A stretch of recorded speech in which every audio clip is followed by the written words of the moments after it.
Yeah, so I think we can continue from where we had left off. Yeah. So now there's this other question. Where does Ruby serve instance variables for generic objects? Internally, Ruby uses a bit of a hack to serve instance variables for generic objects. That is, for objects that don't use an R object structure. When you serve an instance variable in a generic object, Ruby serves it in a special hash called generic IV table, generic instance variable table. Yeah. And this hash maintains a map between generic objects and pointers to other hashes that contain each object's instance variables. And I think when you look at figure 5.7, this is like a visual representation of a generic instance variable table which applies for generic objects. So here the object you're dealing with is a string, the string that we created before. And of course it's saved using the R string structure. So inside the generic instance variable table, you have a hash, and this hash is going to point you to to to val1 or val1 and then val2, which are the two instance variables that we created for this string object. Yeah. So now we have an experiment. How long does it take to save a new instance variable? So here he's trying to benchmark, and initially you have an iteration which results into objects being created that are assigned to obj, and then after that, on page 113 at the very bottom, he sets instance variables for each of these objects. And what he's trying to see here is that does does it take the same time for Ruby to set the first instance variable and then the second instance variable and then the third instance variable for a given object? And when you look at this graph, which is figure 5.8, you can see that when you look at the eighth, when you're setting the eighth instance variable count, and this is the point at which he mentions that a change that happened from Ruby 1.8 to 1.9. So here you can see that when you're setting the eighth instance variable, you have a bar that is very high, or like you take a lot of time compared to when you're setting the ninth and the 10th instance variable. And this is because in Ruby 1.8, you are storing these values inside the hash along with the name of that instance variable. So referencing the code we started with, you were storing the name of the instance variable first name, and then you assigned its value, which is Leonard. And then you also stored the second name and assigned its value. So you had the name and the value inside this hash. Now, if you wanted to add another instance variable to that hash, you either had to pre-allocate space for that given variable. And of course, by allocating space, you're allocating space for both the name and the value. Because remember, the names in Ruby 1.8 were being stored in this same hash and not the R class structure. So you either had to pre-allocate space, that means you allocate space prior to you setting the instance variable, or you had to increase the size of the hash. And he mentions that in Ruby 1.9 and Ruby 2.0, the latter option was taken whereby you increase the size of that array, but instead of increasing the array size one index at a time, you increase the array size 3 indices at a time. So if you have 7 instance variables and you're trying to add an 8th instance variable, you're going to increase the array size 3 indices at a time, which means you're going to add space for the 8th instance variable, the 9th instance variable, and the 10th instance variable. And because when you're creating that space for the eighth instance variable, because you have to, I think he calls it to allocate memory for that given variable, that operation will take longer compared to the operations that follow it. And that is why you see that the time for creating the eighth or for assigning the eighth instance variable is higher compared to the time for the ninth and the 10th. But yeah, that is the key takeaway here.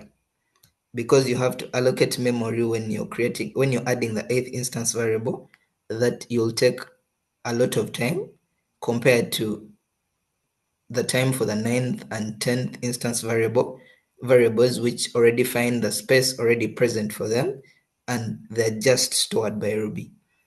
So yeah, that's that. I don't know if you guys have something to add to that. I have a sort of funny story I could tell real quick. I noticed that at the beginning of that, he did gc.disable. And I remember way back in Ruby 1.8.7 in Rails apps, when a request would start, we would do gc.disable. And when the request was complete, we would do gc.enable. And this sped up our requests significantly because in 1.8, the garbage collector was very inefficient in Ruby.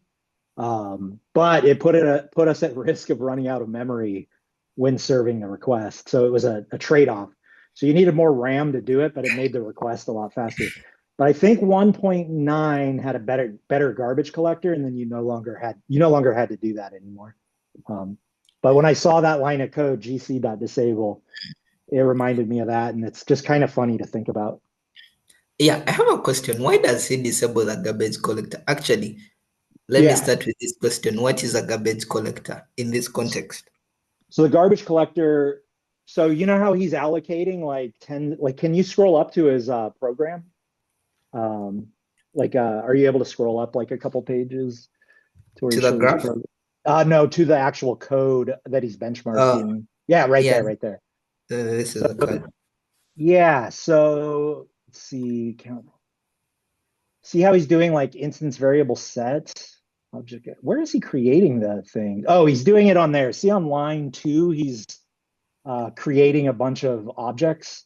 Yeah, Although he does have a reference to them. So anyway, the long story short, I think he's just turning off the garbage collector because if Ruby decides I should run garbage collection to free up memory, the reason why you would collect garbage is to free up memory.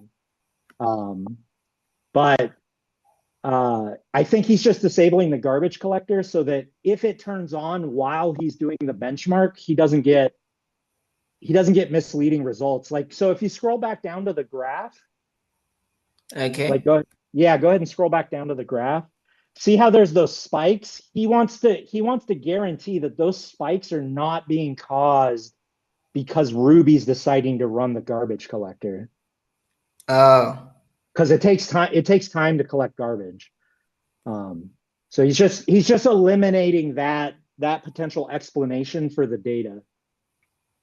But when you allocate a variable or allocate, like if you did, like you know how you created those two mathematicians yeah. in Ruby, once you no longer have any references to those mathematicians, the garbage collector can free up that memory so that the next time you allocate an object, it can reuse the memory where you remember that number that was after mathematician, and then it had a number that was the address in memory where it Yeah, was. yeah. The garbage collector allows you to reuse that number for a different object. Once you no longer need the mathematician object anymore, you're done using it, and nothing is referencing it anymore. You can garbage collect it so that something else can use that memory address. Otherwise, you can wind up running out of memory eventually. Yeah, Oh, and to take a step back, Newton, because I know Ruby's your first and only language that you've learned. In yeah, C and other programming languages that where you have to do manual memory management, you as a programmer are responsible for creating or allocating memory and then cleaning it up when you're done. So it's nice in Ruby not to have to think about coding those things. Instead, the garbage collector does it automatically, and you never have to think about it, which is why you don't even know what a garbage collector is. You just use it and you don't have to think about memory at all. Yeah. Okay. Yeah, so I have another question. I don't know if you guys noticed, but when you look at this graph, yeah, he says that the when you're allocating space for new instance variables, you allocate space 3 indices at a time for that array. But then when you look at this graph and you try to follow that pattern, now let's say I have the 11th instance variable, yeah? And if I'm adding the 11th instance variable, of course this spike is expected because now we are, I'm not sure of the term, but he says allocating memory, something along those lines. So this Right. spike is expected, yeah? And then the Yeah. following spikes, which are 12 and 13, are expected to take like lesser time compared to the 11th. Mhm. Yeah.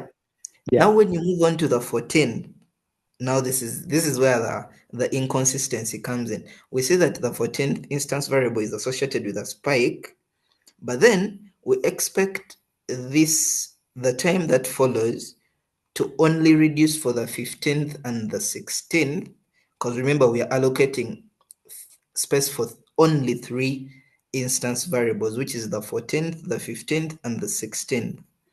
But then when you look at the 17th one, instead of a spike, it's taking the same time as the ones that came before it, which doesn't Yeah. make sense to me. Yeah, I noticed that too. My assumption was just that there's probably a function. It's the number of spaces to allocate is probably a function of the size of the array. It's my guess.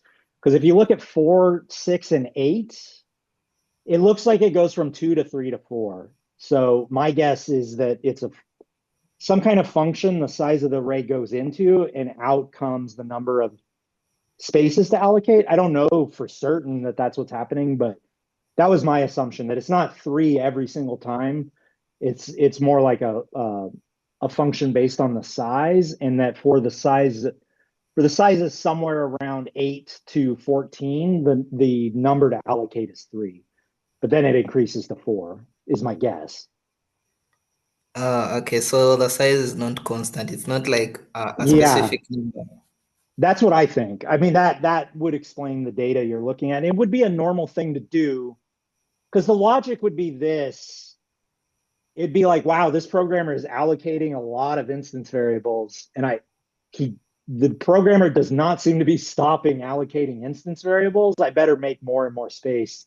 But I don't know. Like sometimes with these things, one algorithm that people like to use is to just double the thing every time. Obviously, Mm. eventually you'll run out of memory if you do that, so it's not the greatest algorithm, but some people would double it every time.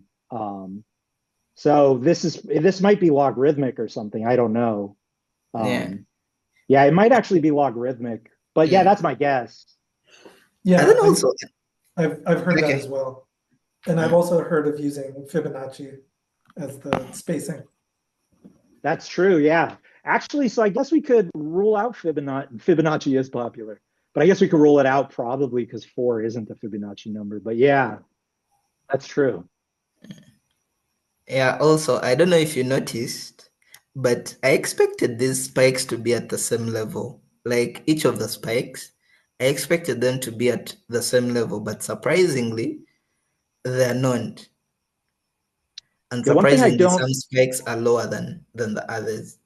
Yeah, one thing I don't know. So there's a couple possible explanations for that. One is just noise. So there's going to be some margin of error here.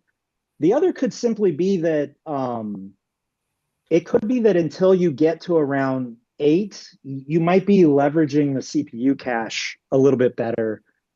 Like the smaller the data you're working with, the more likely you are to get cache hits in the CPU. So maybe that's happening. Like maybe you're moving from L1 cache to L2 cache, or maybe you're moving from L2 cache to RAM. Um, it could also just be that allocating um, 2 spaces is cheaper than allocating 3, although it looks like they allocate 2 at 6 and it takes longer than 4. So I don't know. It could be margin of error. It could be that it's just taking longer to allocate larger chunks of memory.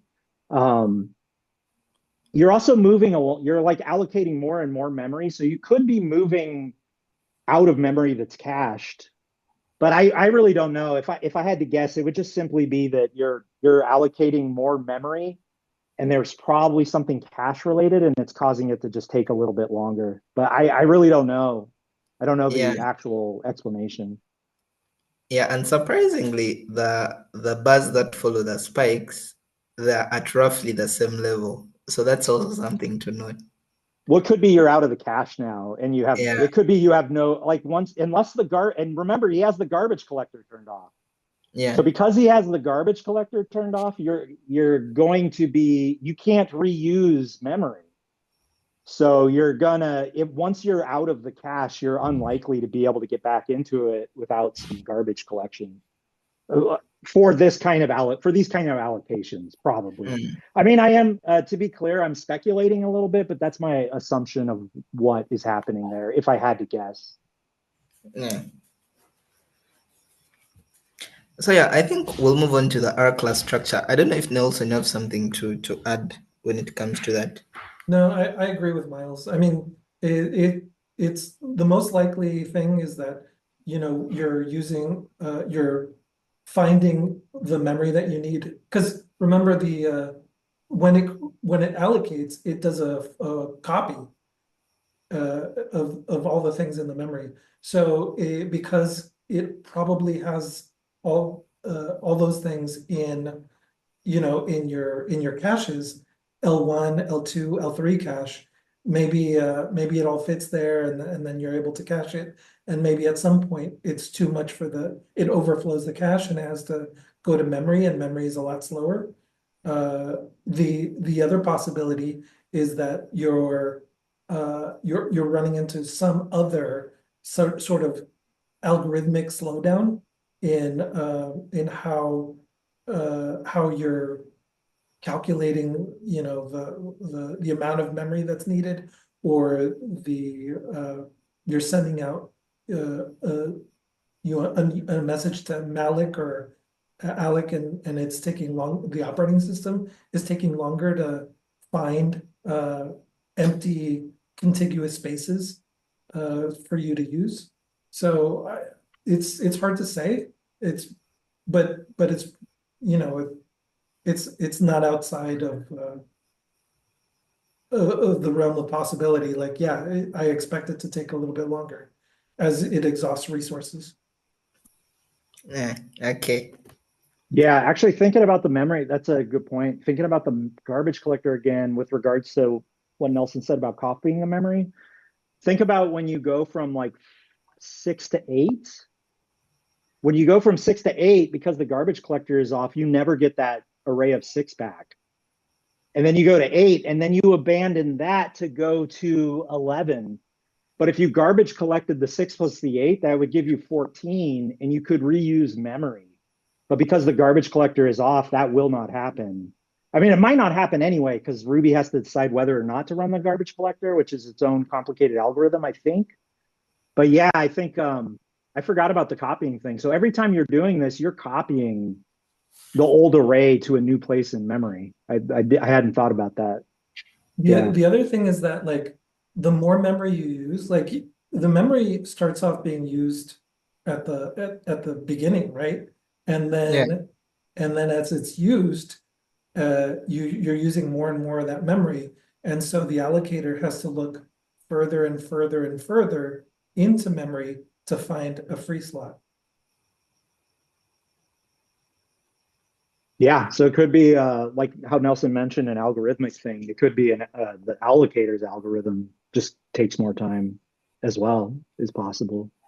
So who knows? It's this is one of those things where it's kind of hard to know unless you're like actually profiling it. mm, And you'd have to be profiling the C code. You couldn't profile it. You wouldn't. It wouldn't be enough to profile the Ruby code. I don't think you'd have to profile the C code. okay. I think, yeah, I think you guys kind of made me like understand that a little bit. So I think I'll proceed to the R class structure.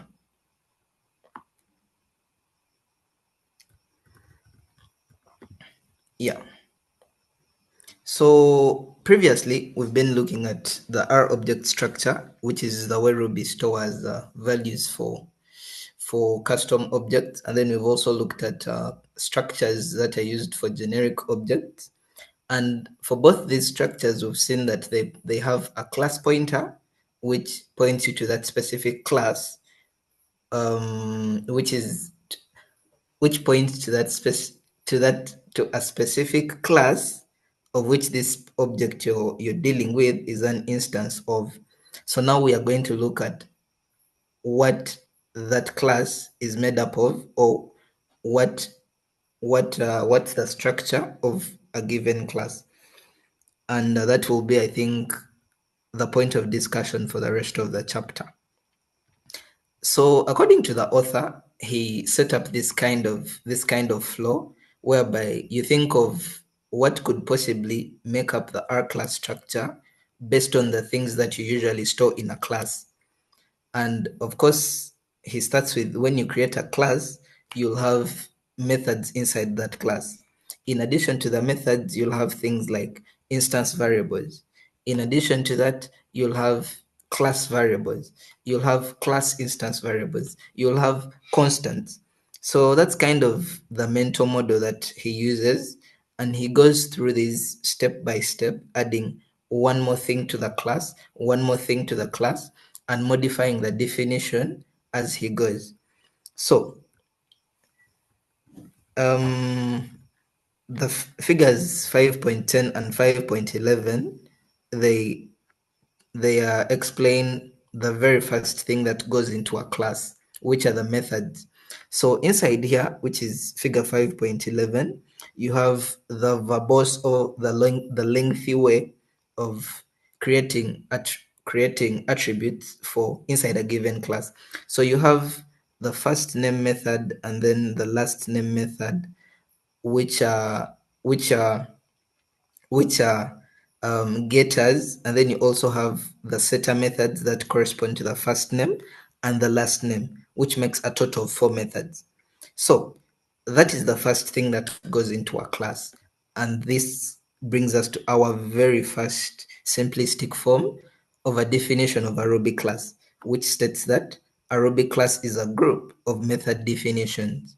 And we can see that for this mathematician class, we have 4 method definitions, and each of those method definitions is associated with 2 instance variables, namely the first name and then the last name. So in addition to the methods, now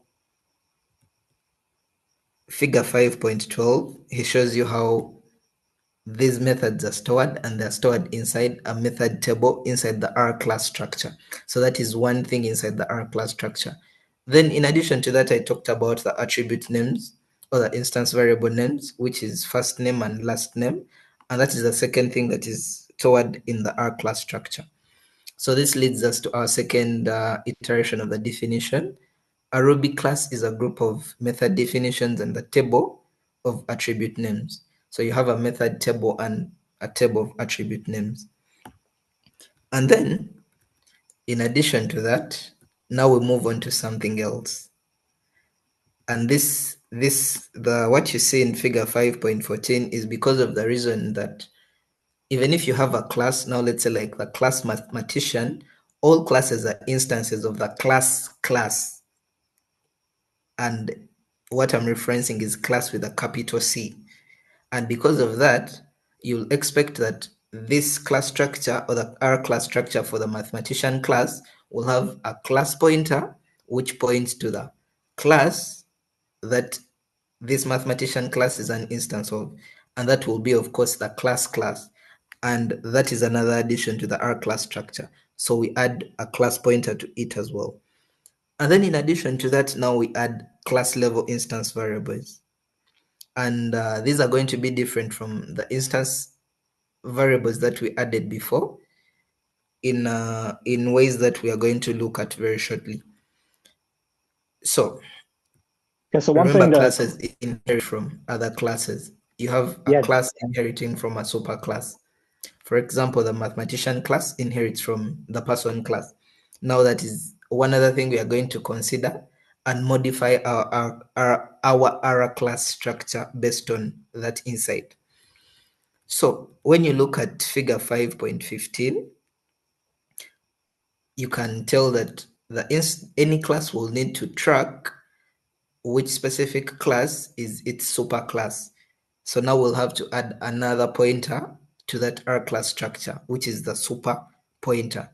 And this pointer is different from the class pointer we saw before in that this pointer is only letting us know that, for example, this mathematician class has a superclass which is named person, while the class pointer that we looked at before is only letting us know that this mathematician class is an instance of the class.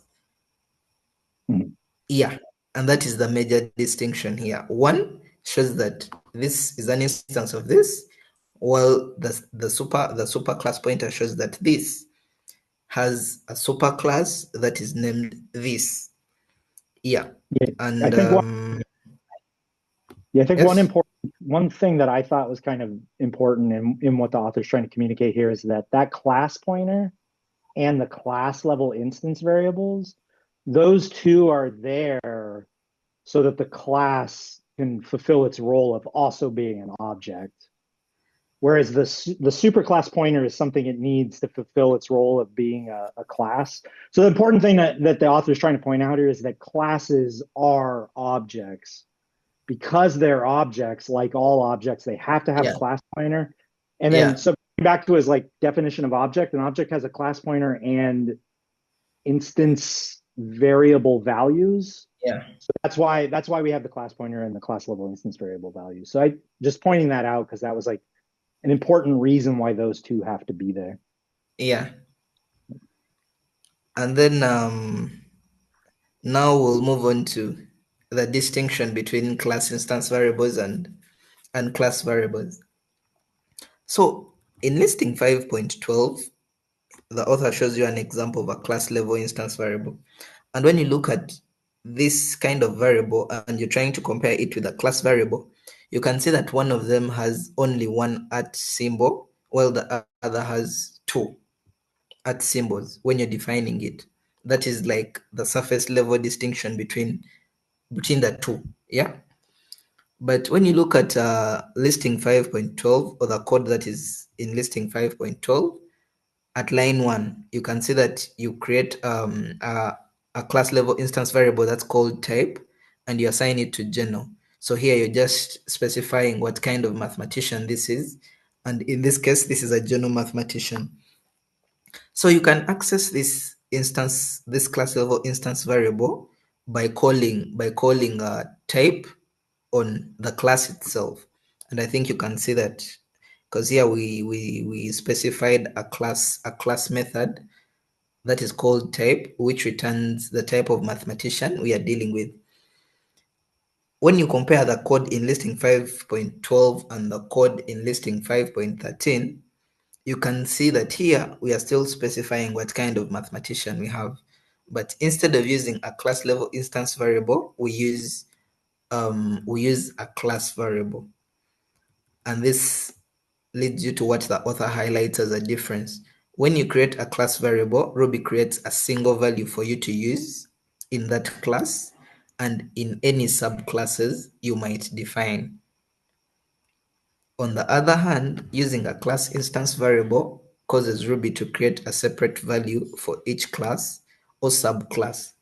And this difference highlights what I talked about when I was starting the discussion, that class level instance variables are preferred compared to class variables because you have a higher chance of overwriting that given variable if it's a class variable as opposed to if it's a class level instance variable. Because remember, for class variables, you have the same value.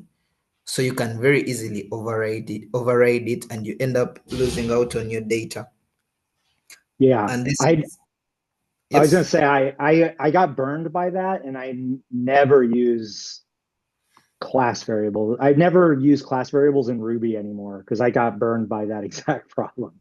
So Yeah. I We just, we I just, have uh we have 8.5 minutes. okay. Uh so yes, but generally don't global variables are bad. Don't use. Okay, cool. Yeah, yeah. Yeah. So yeah, that's that. That is the major key takeaway from those two, and actually the code on listing 5.14 and 5.15, it actually illustrates what I've talked about, the possibility of overriding the value of that given variable. And I think you can see it that when you have statistician inheriting from mathematician, you override the type from general, which as it was defined in mathematician, to be statistics instead. So that is something to note.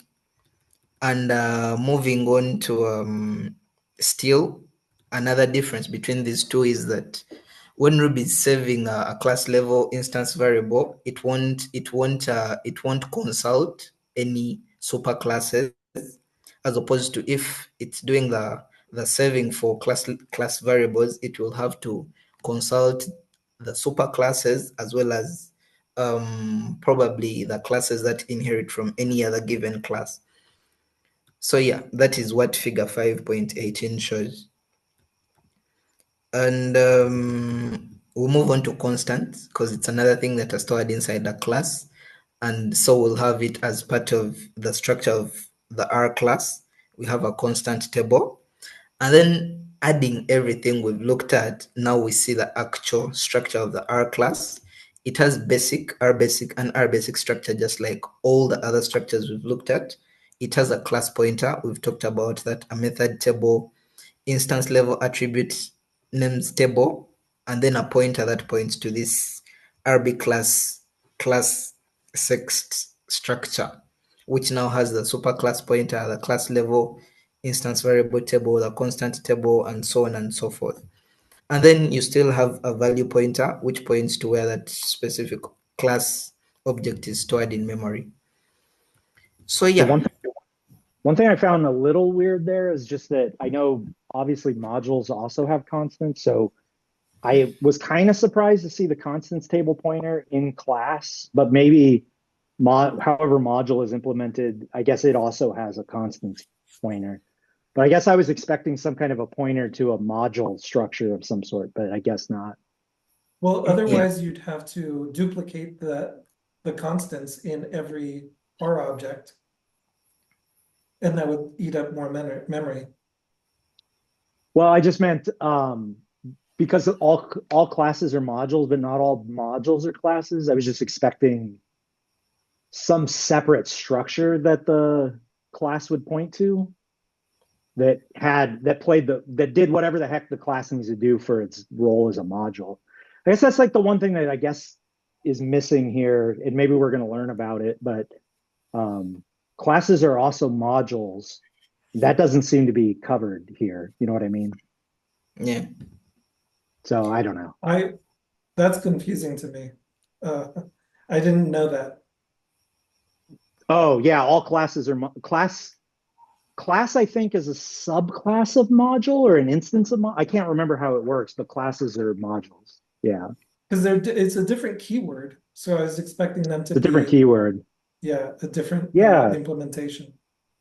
I could try playing with it. Although I might have to just put screenshots in the Discord since we're low on time. But I Yeah. could try Yeah. take a swing at it. Yeah. So now the last subsection of this chapter, where does Ruby save class methods? Like the one that we defined before, which is called type. So here we see that Ruby stores class methods inside something that is referred to as a meta class. And on figure 5.22, if you create a class called mathematician, Ruby creates two classes instead of one. So it creates your actual class, which is the mathematician class. And then it also creates a meta class or like a pseudo class for you. And this class is where the class methods are stored. So that is really the key takeaway here, that Ruby creates two classes instead of one when you define a new class. Yep. I can report back. Yeah, the superclass of class is module. So classes superclass is module. So yeah, I think that sums up our discussion for today.